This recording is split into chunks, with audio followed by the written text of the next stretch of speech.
পুতুল বউ দেখেছো তোমরা আগে কখনো? চলো আজকে তোমাদেরকে দেখাই।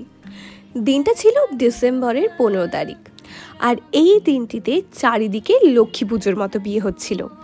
ব্রাইডের বাড়ির সামনে যখন আসলাম তখন দেখলাম এত বড় একটা রেল লাইন, সেটাকে কিভাবে পার করব সেটাই তো বুঝতে পারছিলাম না। অনেকক্ষণ ধরে চিন্তা ভাবনা করার পর দেখতে পেলাম একটা ছোট্ট ফাঁক রয়েছে যেখান দিয়ে লোকজন যাতায়াত করছে, আর আমরাও বাকি লোকদের দেখা দেখি রেল লাইনটা পার হয়ে গেলাম।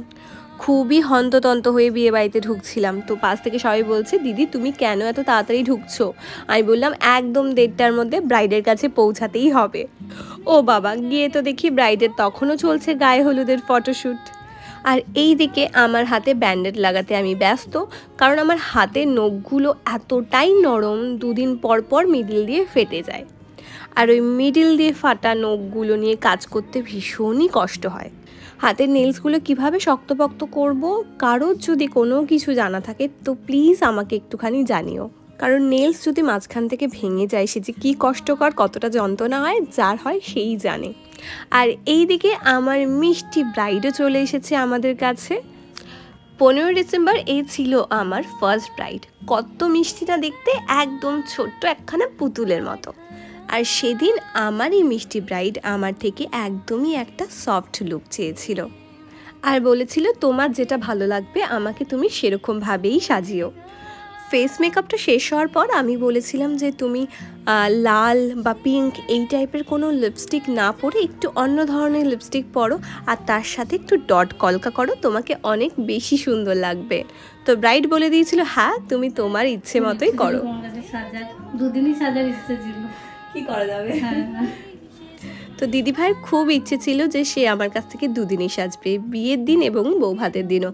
কিন্তু 17 তারিখ যেহেতু আমি ফ্রি ছিলাম না, তাই দিদিভাইকে আর সাজানো হবে না 17 তারিখের দিন। একটা জিনিস না বললেই নয়, দিদিভাইকে আমি যেমনভাবে জিনিস কিনতে বলেছিলাম দিদিভাই কিন্তু ঠিক তেমনভাবেই সবটা জোগাড় করেছিল।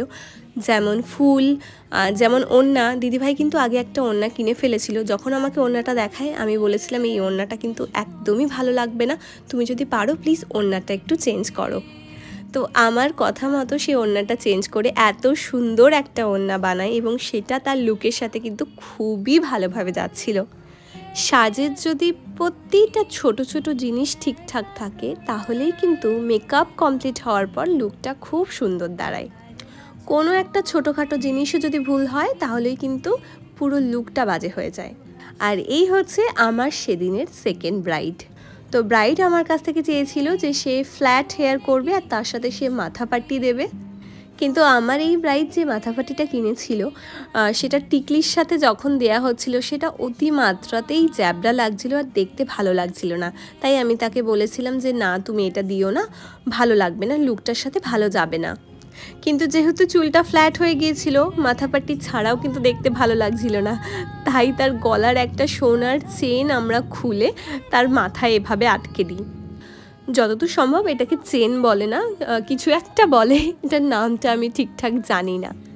তো সেকেন্ড ব্রাইডকে কমপ্লিট করে আমরা চলে আসি আমাদের স্টুডিওতে। তো সেখানে আমার তৃতীয় ব্রাইড আমার জন্য ওয়েট করছিল।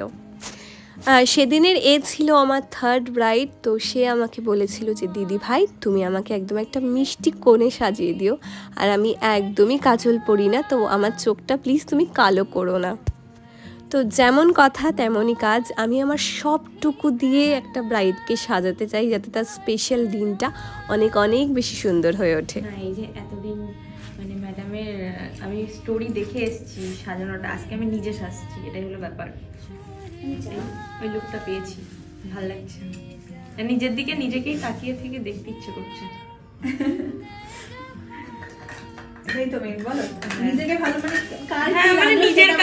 নিজের কাছে যাতে ঠিক আছে ভালো লাগছে এরকম একটা ব্যাপার হলে তো তবে মানাবে। তো আজকের আমার এই 3জন ব্রাইডকে তোমাদের কেমন লাগলো কমেন্ট করে কিন্তু অবশ্যই জানিও।